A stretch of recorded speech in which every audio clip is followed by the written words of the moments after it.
णमोर्हन्ताडं णमो सिद्धाडं णमो वैर्याडं णमो वज्झायाडं णमो लोये सव्यसाहुडम्।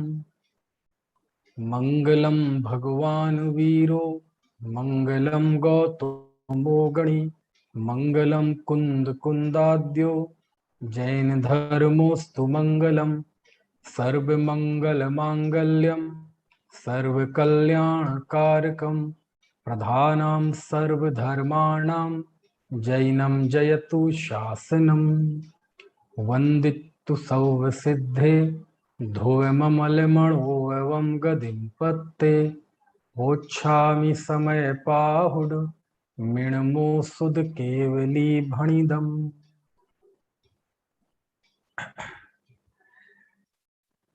समय सार चुनौतियां एवं दृष्टि, इस बिंदु पर हम विमर्श कर रहे हैं। अभी मैंने मंगलाचरण में समय सार की पहली गाथा बोली। कल एक YouTube पे बार बार प्रश्न चल रहा था कि आपके मंगलाचरण में एक शब्द का फर्क आ रहा है। हमने बार बार सुना है धुब मचलम अड़ोबम, और आप बोल रहे हैं धुब ममल। अचल पड़ा है लेकिन आपके मुंह से ममल निकल रहा है, अमल। ऐसा क्यों है? दोनों ही पाठ हैं, अचल भी पाठ है और अमल भी पाठ है। जैसे आचार्य ने अपनी टीका में दोनों ही पाठ दिए हैं, और अमल पाठ मुझे अच्छा लगता है क्योंकि ध्रुव और अचल ये दो शब्दों में अर्थ में काफी नजदीकी है, लेकिन जब अमल होता है तो अर्थ बिल्कुल बदल जाता है। तो इसलिए अमल पाठ मुझे बड़ा अच्छा लगता है, और अचल भी बोलता हूँ, अमल भी बोलता हूँ, लेकिन नए शब्द से आपका परिचय हो इसलिए जानबूझ के अमल वाला पाठ में बोल रहा था। और अच्छा रहा, किसी ना किसी का ध्यान गया। आप में से भी अनेक लोगों का ध्यान गया होगा, लेकिन वो कह नहीं पाए। और आपको पता होगा तारण स्वामी ने जो ग्रंथ लिखे, उन ग्रंथों में एक ग्रंथ का नाम है ममल पाहुड़। ये ममल पाहुड़ क्या है? ये ममल क्या है? ये जैसे आचार्य ने जो पाठ भेद दिया, बंदित्तु सब सिद्धे ध्रुव ममल मणोबम गदिम पत्ते, तो यही ममल उन्होंने वहां लिया है तारण स्वामी ने। और वो ग्रंथ बड़ा आध्यात्मिक ग्रंथ है, तो इसलिए यहीं से उन्होंने वो शब्द लिया और उसका नाम पड़ा ममल पाहुड़। तो ममल नहीं है, दरअसल अमल है। माँ में आज जुड़ा हुआ है ना, अमल है। तो ध्रुवम अमलम, ध्रुवम अमल, तो माँ में आ जुड़ा हुआ है ना। इसलिए कभी आप उनके ग्रंथ देखना तो ऐसा छपा मिलता है कि ममल पाहुड़ या अमल पाहुड़, है ना। चलिए, ये तो मैंने मंगलाचरण में जो पाठ भेद मिलता है उसके लिए बताया। बहरहाल हमारी बात चल रही है कि कुंद कुंद देव जब समय सार लिख रहे थे तो उस समय उनके सामने कौन कौन सी चुनौतियां थी। पहली बात तो अनेक शाह यही समझना मुश्किल हो जाता है कि उनके सामने चुनौतियां थी भी क्या। लेकिन 3 व्याख्यानों में आप हम साथ साथ बैठे हैं, एक दूसरे को समझ रहे हैं, तो कहीं ना कहीं आपको लगने तो लगा होगा कि नहीं, चुनौतियां तो थी। यदि 2000 साल में समय सार ग्रंथ पे इतना काम हुआ, इतनी बातचीत हुई, और आज भी समय सार अपने स्थान पर है, आज भी उसमें मत मतांतर, व्याख्याओं में भेद, कितने सारे उसके साथ विसंगतियां और विडंबनाएं जुड़ी हुई हैं, तो आप समझ सकते हैं कि कुंद कुंद देव के सामने कल्पना के रूप में ये सारी चुनौतियां साकार थी। 3 चुनौतियां हमने जानी। पहली चुनौती थी प्रामाणिकता संबंधी, दूसरी चुनौती थी कि आचार्य कुंद कुंद जो कहना चाहते थे तत्कालीन लिपिबद्ध आगम उनकी विवक्षा के विरुद्ध था, और तीसरी चुनौती जिसकी कल हमने चर्चा की थी कि जीवों की छल ग्रहण करने की प्रवृत्ति। कुंद कुंद देव ये बड़ी गहराई से महसूस करते थे क्योंकि बड़ा लंबा उनका मुनि जीवन था। 11 वर्ष की उम्र में उन्होंने दीक्षा ले ली थी, 44 वर्ष की उम्र में वह आचार्य पद पर शोभायमान हो चुके थे और 96 वर्ष में उनकी समाधि हुई। लगभग 85 साल उनके जीवन के मुनिचर्या में निकले, है ना। और लगभग 55 साल, है ना, 52 साल वह आचार्य पद पर रहे। और जब इतना लंबा किसी का मुनि जीवन रहा हो तो स्वाभाविक है वो लोक का मनोविज्ञान, समाज में क्या चल रहा है, साधक समाज का मानस किस तरह का है, वो सारी चीजें वो अपनी पढ़ रहे थे अंदर ही अंदर। और जब उन्होंने समय सार के लिए लिखने का उद्यम किया तो आप देख रहे हैं कि उनके सामने क्या क्या चुनौती आई। और ये जो तीसरी चुनौती थी, इस तीसरी चुनौती ने इतना ज्यादा हो हल्ला किया कि आज भी ये चुनौती बरकरार है। और जब ये बातें कही जाती हैं कि समय सार पढ़ने से जीव भ्रष्ट हो जाते हैं, भ्रष्ट होने के खतरे रहते हैं, तो हमें खतरे लगते हैं ऐसा नहीं है। कहीं ना कहीं वो बात मन में कुंद कुंद देव के भी थी, लेकिन क्या करें, कुंद कुंद देव को सस्ती ताली बटोरना पसंद नहीं था कि जो व्यक्ति अनादिकाल से जो उसके पर्याय मूर्ता के संस्कार हैं, अनादिकाल से मंद कषाय में धर्म की बुद्धि है ना, बड़े पुण्य के उदय से ये मनुष्य गति मिली, आयु मिली और, है ना, समझने का मौका मिला। और मैं भी जीव को ये ही दो चार छोटी छोटी मोटी मोटी बातें बताकर, है ना, अपने कर्तव्य की इतिश्री कर लूं, ये कुंद कुंद देव को पसंद नहीं था। समझ में आया।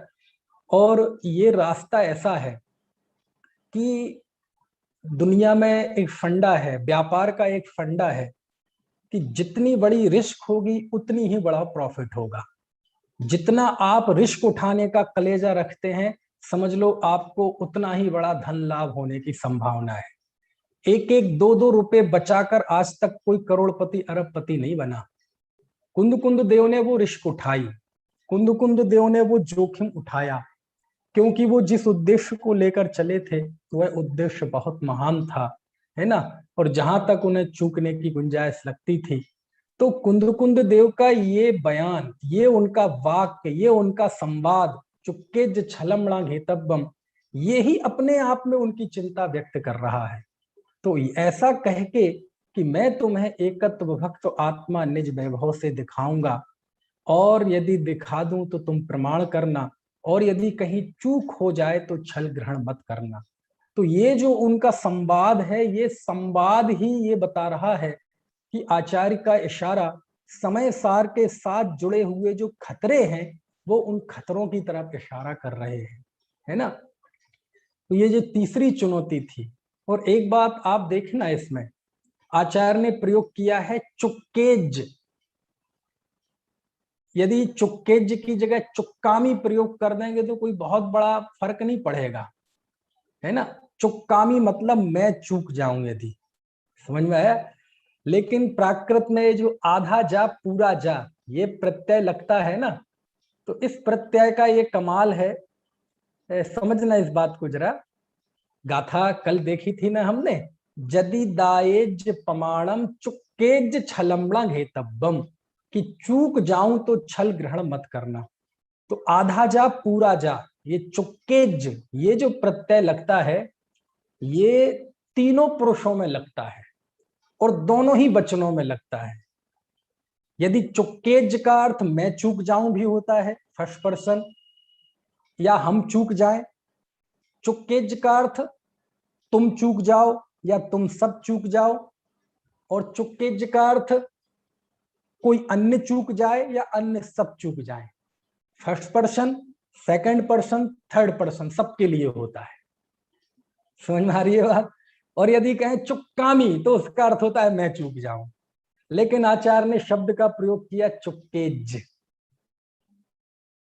मतलब क्या हुआ कि देखो, एरर किसी भी जगह आए, मेरे वाणी में आए या तुम्हारे समझने में आए या हमारे बीच के कम्युनिकेशन में आए, एरर कहीं भी आ जाए, आखिर चूक तो हो ही जाएगी। इसलिए मैं चूक जाऊं अथवा तुम चूक जाओ, अथवा हमारे बीच में होने वाले कम्युनिकेशन में कहीं गैप हो जाए, तीनों स्थितियों की संभावना आचार्य ने चुपके शब्द में रख दी, है ना। यद्यपि अर्थ तो प्रकरण के अनुसार होता है, तो प्रकरणगत अर्थ तो यही है कि यदि मैं चूक जाऊं तो, है ना। लेकिन क्या करें, कुंद कुंद देव के प्रति हमारी भक्ति ऐसी है कि हम ये बर्दाश्त सा नहीं कर पाते हैं कि कुंद कुंद देव चूकने की बात करें, क्योंकि कुंद कुंद देव अपने मुंह से चूकने की बात करते हैं तो थोड़ा सा हमें कष्ट होता है। लेकिन महापुरुषों का ये स्वभाव होता है कि उनके पास जो कुछ अच्छा होता है, उनके पास जो उपलब्धियां होती हैं, उनके पास जो सफलताएं होती हैं, वो हमेशा उसका श्रेय किसी दूसरे को दिया करते हैं, उसकी क्रेडिट वो हमेशा किसी दूसरे को दिया करते हैं। और यदि कोई कमी रह जाती है ना, तो उसकी जिम्मेदारी वो खुद लेते हैं। अज्ञानी सामान्य संसारी जीवों की प्रवृत्ति उल्टी होती है, उसके पास जो अच्छा है वह उसकी क्रेडिट खुद लेता है, और यदि कोई कमी रह जाती है तो उसका ठीकरा किसी दूसरे पर ठोकता है ना, फोड़ता है। तो कुंद कुंद देव कहते हैं, देखो मैं तो केवली कथित समय पाहुड़ आपको बता रहा हूं, श्रुत केवली कथित समय सार आपको बता रहा हूं। श्रुत केवली कथित मतलब उसका एक अर्थ ये भी होता है कि श्रुत में केवली द्वारा कथित वो बता रहा हूं, स्वानुभूत प्रसूत बता रहा हूं, है ना। और मैंने इसको जिया है, इस शुद्धात्म तत्व को, मेरे जीवन में जो आनंद है, समता है, जो उल्लास है, वो उसी की देन है। और मैं चाहता हूं कि ये साधक समाज इससे वंचित नहीं रह जाए, क्योंकि कुंद कुंद देव जिस समय उदय हुआ तो वो आसपास के साधकों को देखते थे। देखो कुंद कुंद आचार्य ने दो तरह के शिथिलाचार पर चोट की, एक क्रिया के शिथिलाचार पर और एक आध्यात्मिक शिथिलाचार पर। और जब उन्होंने क्रिया के शिथिलाचार पर जो चोट की तो मुख्य रूप से टारगेट पे उनके श्वेतांबर थे। लेकिन जो तात्विक आध्यात्मिक शिथिलाचार पर चोट की तो उस समय उनके टारगेट पे मुख्य रूप से दिगंबर थे। वो जीव जो जिन धर्म के अनुयायी हैं, देवशास्त्र गुरु के भक्त हैं, व्रत आदि का भी पालन करते हैं, कुलाचार का पालन करते हैं, ऐसा बहुत बड़ा समाज उनके आसपास था, है ना। बहुत बड़ा माहौल था उनके आसपास। लेकिन उन्हें जब देखा कि ये लोग देखो तो खूब व्रतों का पालन कर रहे हैं, खूब दृष्टि है इनकी, कोई व्रत में दोष ना लगे, क्रिया में दोष ना लगे, धर्म के नाम पे कोई जीव आता भी है तो वो सिद्धांत पढ़ता है, तीन लोक की ऊंचाई नापता है, उसका मेजरमेंट करता है, इससे थोड़ा हटे तो वह कर्म प्रकृतियां गिनने लगता है। लेकिन जो साधना का, जो सामरस्यता का जो आनंद होता है वो कहाँ है।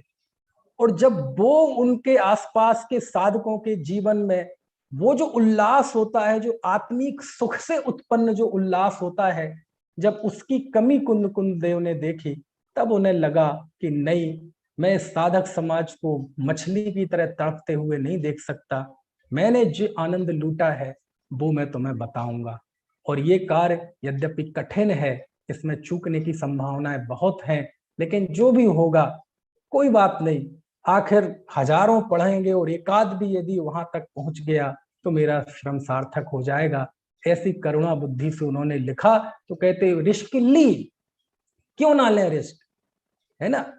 और आचार्य की ये जो संभावना थी कि कहीं लोग एकांती ना हो जाएं, कहीं लोग निश्चयाभासी ना हो जाएं, क्यों ये शंका निर्मूल सिद्ध नहीं कर पाए ना हम इतिहास यदि जाके देखें तो कुंद कुंद देव की समय सार को लेकर जो चिंता थी, हम सब ने मिलकर उस चिंता को जीवंत कर दिया। आज भी समय सार के पाठियों के जीवन में जो विलासिता है, ये विलासिता कुंद कुंद देव की चुपके जो छलमना घेतब्बम, ये जो उनका संवाद था, ये इसको सत्य सिद्ध नहीं कर रहा।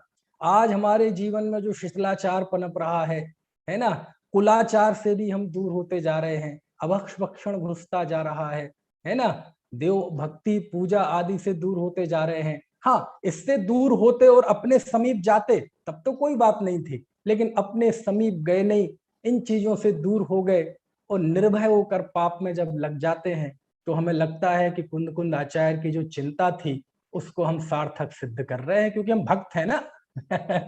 हम उनकी चिंता को निर्मूल कैसे सिद्ध कर सकते हैं।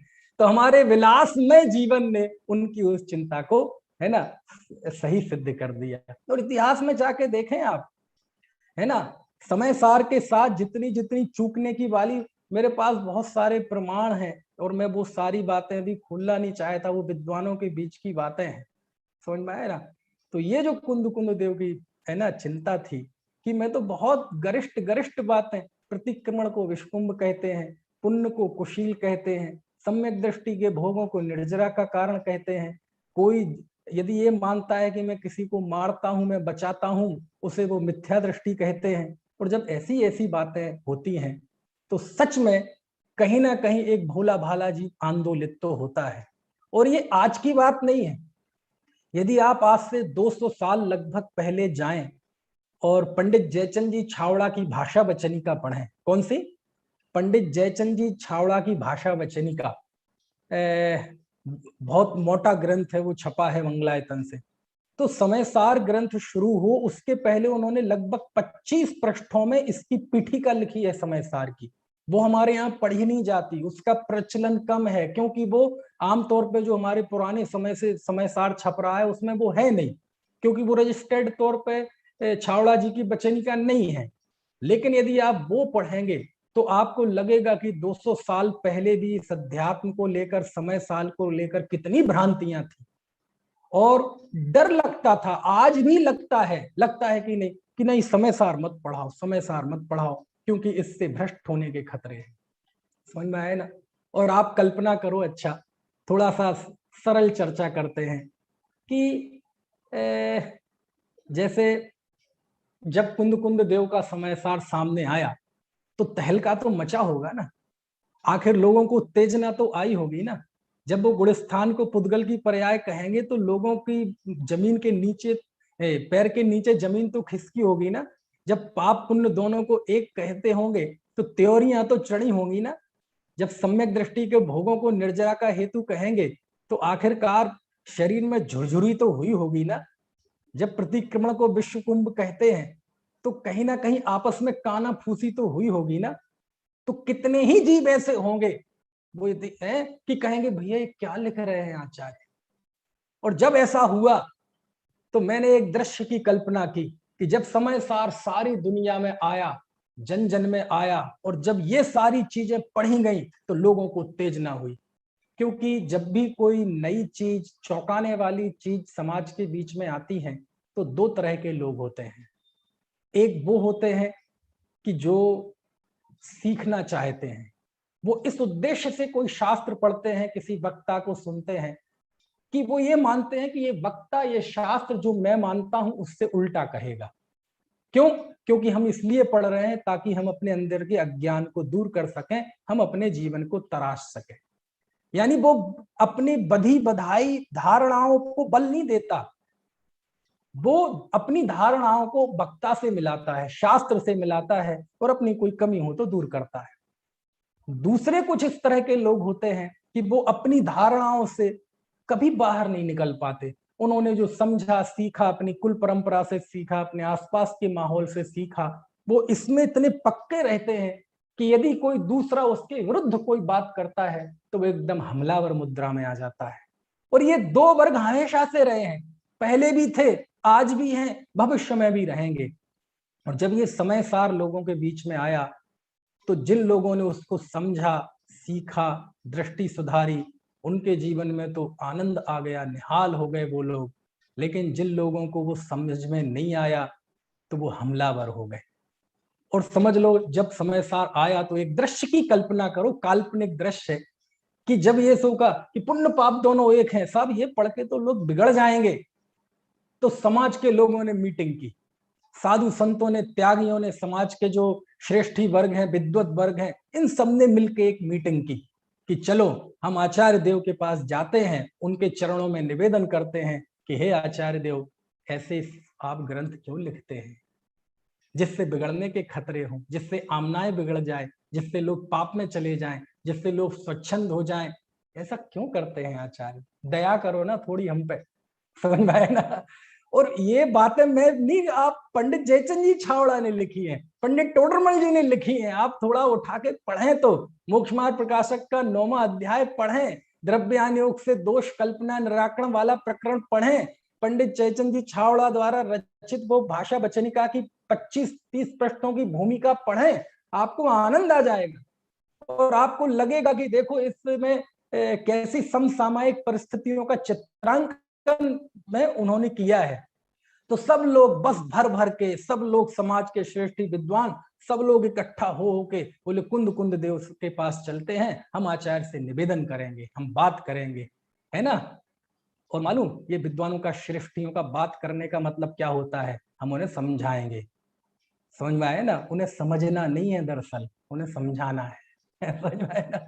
और सब लोग बस में भर भर के गए, 1500 लोग कहां पे गए, आज से 2000 साल पहले कुंद कुंद देव पोन्नूर मलई में, है ना, वहां गुफाओं में रहते थे एक पर्वत के ऊपर, आज भी वहां जंगल है। और वहां गए, सब लोग गए, आचार्य बैठे थे, सबने जाके वंदना की, है ना। आचार्य को लगा इतने लोग एक साथ है और बड़े बड़े श्रेष्ठी त्यागी विद्वत वर्ग आया है, जरूर ये कुछ बात है, इतना इतने सारे क्यों आते मेरे पास, है ना। आचार्य के दर्शन किए, नमोस्तु किया, आचार्य से कहा, आचार्य आपका स्वास्थ्य रत्नत्रय सब ठीक है, हे आचार्य देव, हम लोग सब आपके चरणों में एक निवेदन लेके आए। समझ में आया?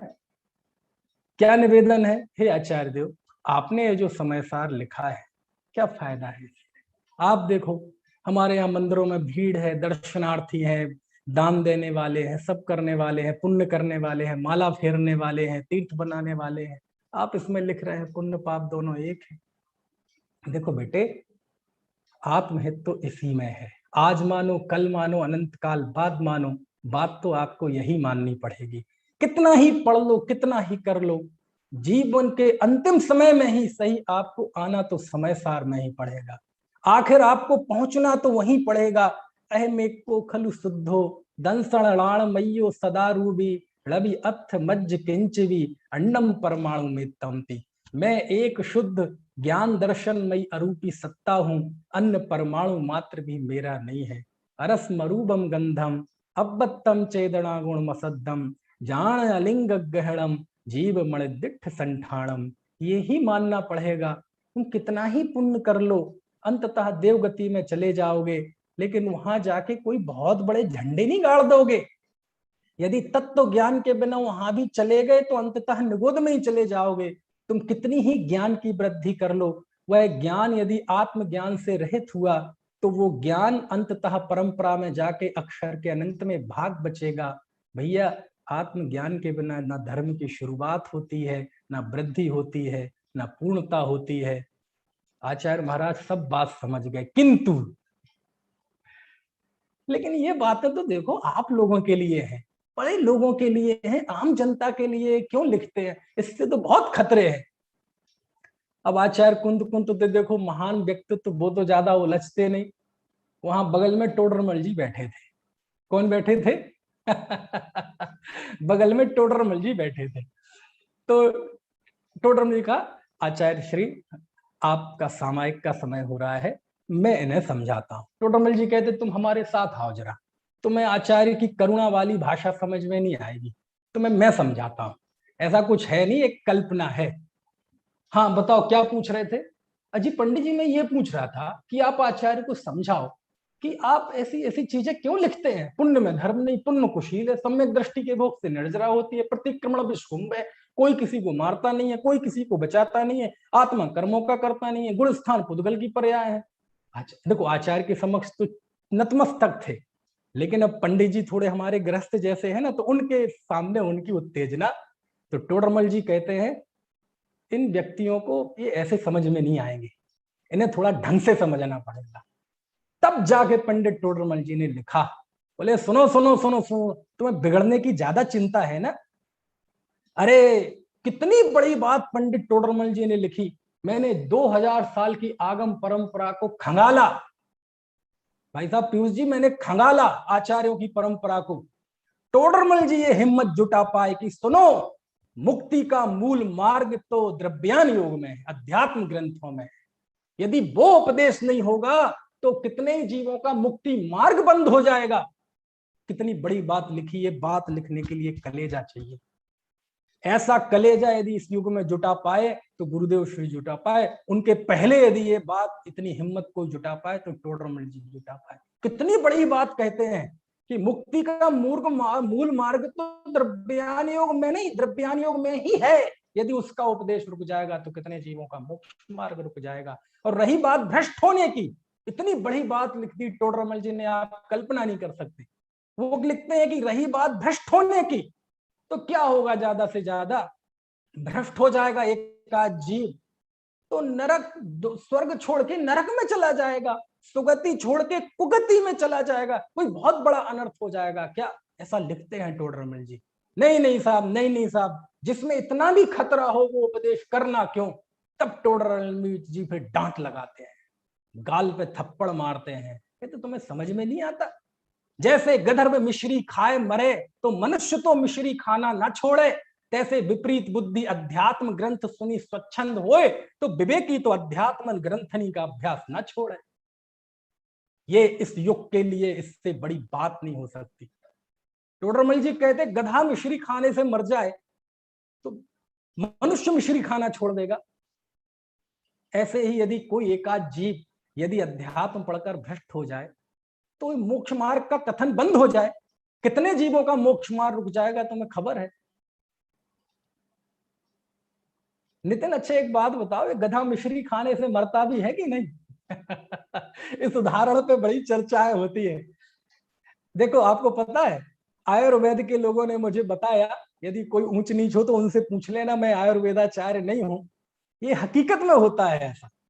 गधा यदि मिश्री खाए तो वो मर जाता है, कुत्ता यदि शहद चाट ले तो मर जाता है, और मक्खी यदि घी में गिर जाए तो मर जाती है, ये बिल्कुल बच नहीं सकती। ये तीन हमने आयुर्वेद के लोगों से ये सुनी। अब वो कितनी सही है पता नहीं, लोग उदाहरण समझने के लिए, मेरे मन में प्रश्न आता था कि कभी टोडरमल के जमाने में ऐसा कुछ हुआ होगा कि किसी गधे ने मिश्री खा ली होगी और मर गया होगा। नहीं, आयुर्वेद के हिसाब से सिद्धांत है, ये नियम है, यदि मक्खी घी में गिरेगी तो बच नहीं सकती, कुत्ता यदि शहद चाट लेगा तो मरेगा, ऐसी गधा मिश्री खाएगा तो मरेगा। लेकिन एक बात कहूं, अनेकांत प्रयोग मत करना ऐसा, कुछ चीजों उदाहरण नहीं रहने दो। ये उदाहरण दिया टोडरमल जी ने कि भैया गधा मिश्री खाने से मर जाए तो मर जाए, इससे कोई मनुष्य तो नहीं छोड़ेंगे ना। और इतना ही नहीं, नहीं साहब, पंडित बनारसी दास जी भ्रष्ट हो गए थे। अरे कहते सुनो भैया, दुनिया में बारिश होती है, मेघ बरसते हैं, तो बरसात तो लोक मंगल का कारण है, बरसात से तो दुनिया में खुशहाली आती है। अब उस बरसात से किसी एकाध जीव का नुकसान हो जाए, किसी के बड़ी पापड़ सूखने डले हों और वो गीले हो जाएं, तो उससे हम बारिश की लोक मांगलिकता पे तो प्रश्न चिन्ह नहीं खड़े कर सकते। समझ में ऐसा टोडरमल जी ने उदाहरण दिया। आप पढ़ना मोक्ष मार्ग प्रकाशक, पेज नंबर मुझे याद नहीं है, आप वो जो सरल हिंदी भाषा में जो है उसमें आप पढ़ना, मेरे समझ से 8वें अध्याय में है ये बात है। तो गजब है, कितनी बढ़िया बात कही। और मैं इसके लिए सच में टोडरमल जी की तो इतनी बातें हैं, इतनी बातें हैं, किन किन बातों को कोट करें। अभी पीयूष जी बता रहे थे कितनी अच्छी अच्छी बातें। यानी ये प्रश्न आज के नहीं है, जो कुंद कुंद देहो के मन में चिंता थी, ये आज की चिंता नहीं है, बहुत पुराने। एक और आपको बहुत बात में बहुत प्रामाणिकता के साथ बताना चाहता हूं, आज जितने भी संघर्ष के बिंदु चलते हैं, चाहे अभी पीयूष जी बता रहे थे पुरुषार्थ हो, नियति का हो, भवितव्यता को हो, चाहे अकाल मरण का हो, चाहे पुण्य पाप हे हैं कि उपादेय हैं इसका हो, कोई भी बिंदु ये आज के नहीं है, सब 2-2 हजार साल पुराने बिंदु हैं। आज के नहीं है कोई बिंदु, ये नियति पुरुषार्थ का बिंदु आज का नहीं है, अकाल मरण का प्रश्न आज का नहीं है, निश्चय व्यवहार के संघर्ष का प्रश्न आज का नहीं है, शुभ भाव में धर्म है कि नहीं, पुण्य में धर्म है कि नहीं, ये बिंदु आज के नहीं है, सब 2-2 हजार साल पुराने विचार के विषय हैं। लेकिन बस ये हुआ कि इस युग में जब आध्यात्मिक सत्पुरुष श्री कांची स्वामी का उदय हुआ और जब समय सार उन्होंने जनता के बीच में पढ़ना शुरू किया, तो वो सारे मुद्दे जनता के बीच में आ गए जो कभी विद्वानों की चर्चा के विषय हुआ करते थे। समझ में है ना। खैर जो भी हुआ, कहने का आशय यह है कि हमारे आचरण ने, हमारी विलासिता ने कुंद कुंद देव की उस चिंता को सही सिद्ध कर दिया। समझ में आया ना। और ऐसा होता है, देखो एक शुरुआत के ही दिन मैंने कहा था आपको, आगम के बिना अध्यात्म अनर्थकारी होता है और अध्यात्म के बिना आगम अकार्यकारी हुआ होता है। आज से लगभग 400 साल पहले एक ऐसी घटना घटी जिस व्यक्ति को आज हम इतने सम्मान से याद करते हैं, उनकी फोटो लगाते हैं, उनके पढ़े हुए ग्रंथ हमारे कंठ का हार हैं, ऐसे पंडित बनारसी दास जी समय सार पढ़ के भ्रष्ट हो गए थे। पता है आपको? नहीं है? पंडित बनारसी दास जी ने अपनी आत्मकथा में लिखा कि मालूम वो प्रतिक्रमण करते थे, विनीत भाई साहब, सामायिक करते थे। अब तो आगरा के हैं, आपको पता ही है, सामायिक करते थे, प्रतिक्रमण करते थे, पूजा करते थे, हरि का त्याग था उनका, जब करते थे तब करते थे, सब कुलाचार का पालन करते थे, शास्त्र पढ़ते थे, पूजन करते थे, सब करते थे। लेकिन एक दिन ऐसा हुआ है ना कि उन्हें किसी ने समय सार की कलश टीका दे दी, और जब उन्होंने कलश टीका पढ़ी प्रियंक, तो भ्रष्ट हो गए, भ्रष्ट हो गए। और इतने जबरदस्त भ्रष्ट हुए कि सामायिक पूजा सब छूट गई, पूरा कुलाचार छूट गया, हरि का जो त्याग किया था वो व्रत भी तोड़ दिया, यदवा तदवा प्रवृत्ति करने लगे, कुछ भी खाने लगे, मस्करी करने लगे, मटर गश्ती करने लगे, गली गली में घूमते थे, गाने गाते थे, ऐसी ऐसी उनकी अवस्था हो गई। और वो अकेले ऐसे भ्रष्ट होने वालों में नहीं थे, उनके 3 और साथी थे, एक का नाम था चंदभान, एक का नाम था उदयकरण और एक का नाम था थानमल्ल। और ये चारों के चारों एक कमरे में चले जाते और चारों नग्न हो जाते और एक दूसरे को कहते, देखो मैं मुनि बन गया, मैं मुनि बन गया। ऐसे इस दिगंबर जिन मुद्रा की हंसी उड़ाते, जिन बिंबों की हंसी उड़ाने लगे, दर्शन तो दूर, जिन बिंबों की हंसी उड़ाने लगे। और बनारसी दास जी खुद कहते हैं कि मेरी ऐसी प्रवृत्ति हो गई, मैं जिन बिंब को देखकर, भगवान की मुद्रा को देखकर ऐसी बातें बोलने लगा कि मैं बता नहीं सकता, बोले काव्य में ऐसी दशा हो गई, ऐसी दयनीय उनकी दशा हो गई। आप क्या समझते हैं, पाप पुण्य में ही उतार चढ़ाव आते हैं, जीव की आध्यात्मिक रुचियों में भी उतार चढ़ाव आते हैं, और जब गिरावट का दौर होता है तो ऐसी गिरावट तक आ जाती है। कहां सामायिक करने वाला व्यक्ति और कहां गली गली घूम रहा है, गाने गा रहा है, इश्क के गाने गा रहा है, प्रेम के गाने गा रहा है, छंद गा रहा है ना, कुछ भी खा रहा है, सब कुछ छूट गया, अभक्ष भक्षण करने लगे, मंदिर जाना छूट गया, मंदिर जाए तो हंसी उड़ाए, जो मंदिर जाए उनकी हंसी उड़ाए, ऐसी। और इस दशा का वर्णन उन्होंने खुद किया 595 नंबर के छंद में, अर्ध कथानक में, आप पढ़ के देखना, बहुत गजब है। उन्होंने मालूम क्या लिखा? करनी को रसी मिट गयो, भयो नातम स्वाद, भई बनारसी की दशा, जथा ऊंट को पार। समझ में तो नहीं आया?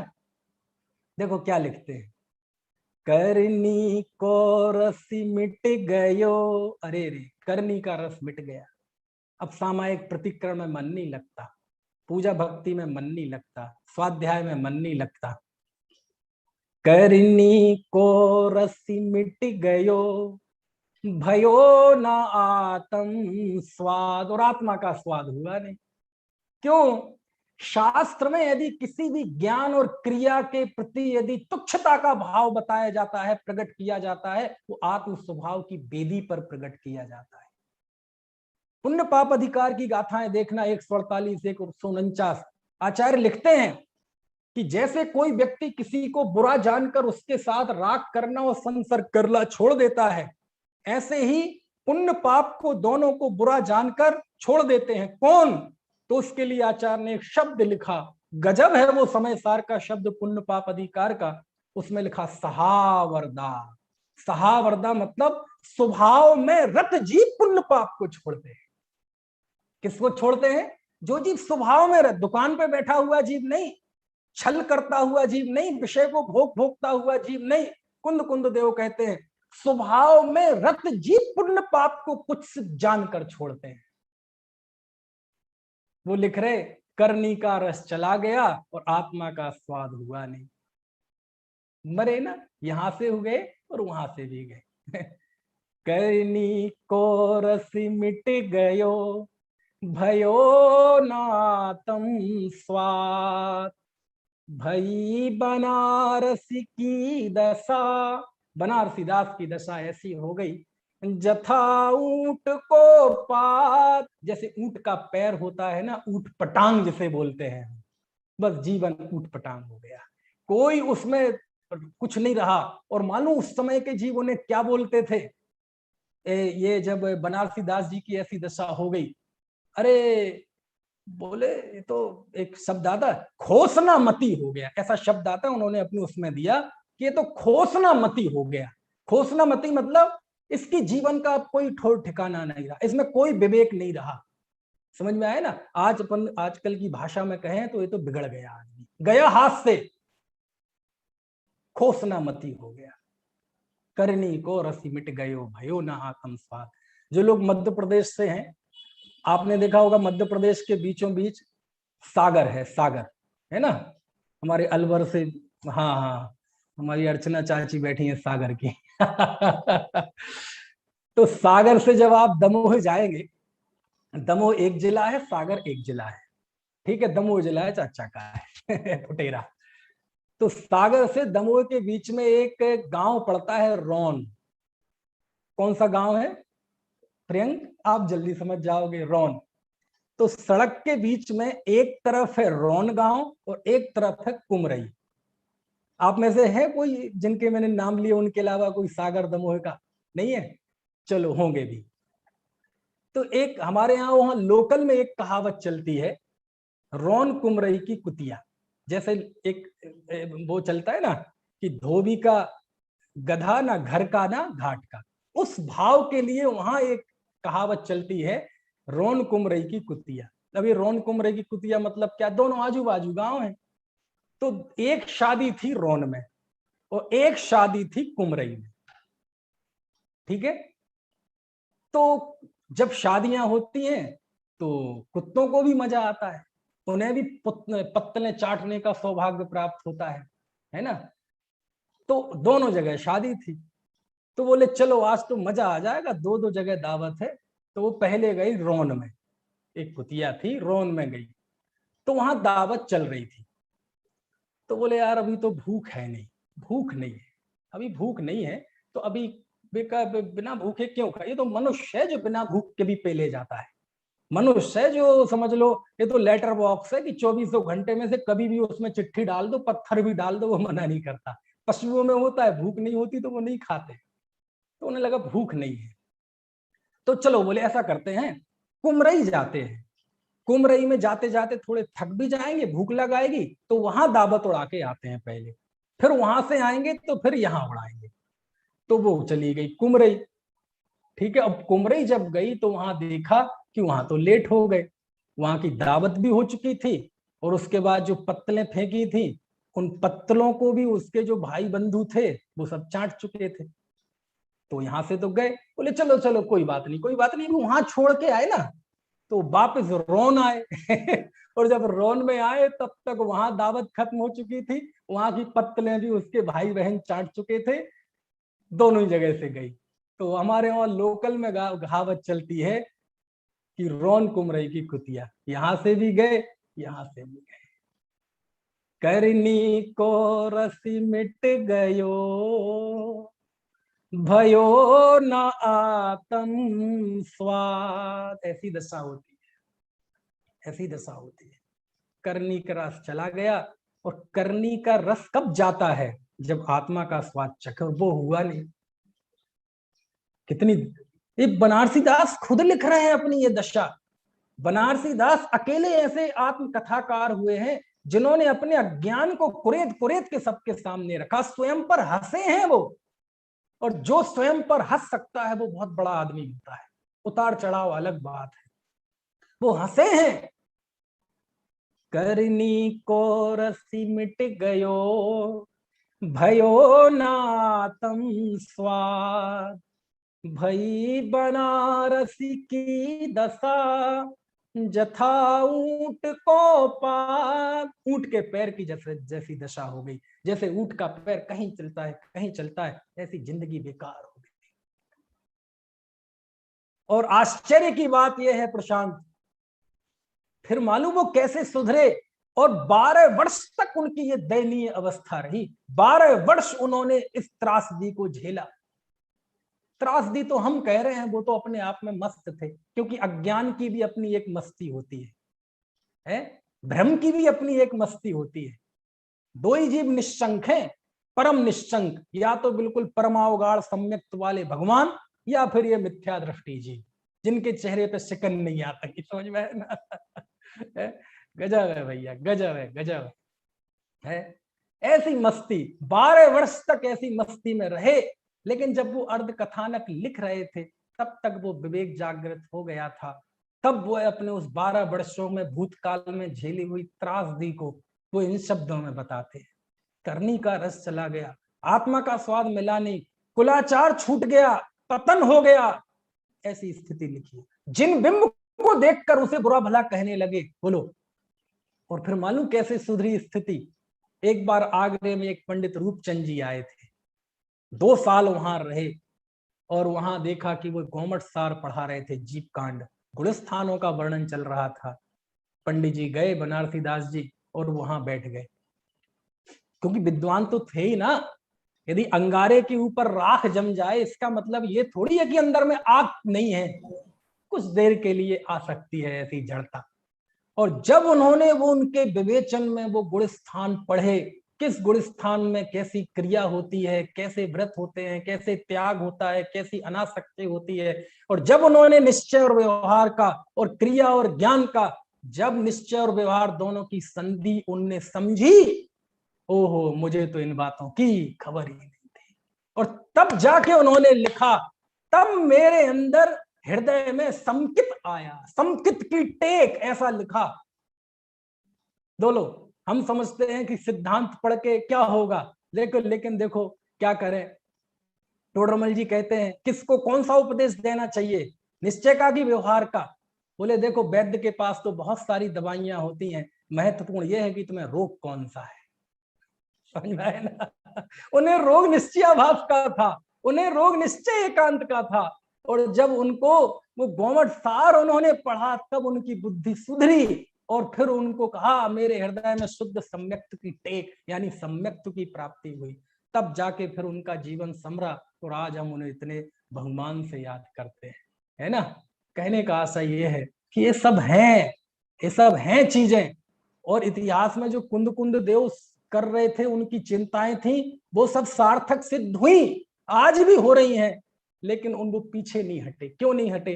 कहते हैं जो भी होगा, यदि कुंद कुंद देव को भ्रष्ट होने की चिंता थी नहीं किसी की, बोले कल होते हो सो आज हो जाओ, आज होते हो सो अब हो जाओ, ज्यादा से ज्यादा क्या होगा?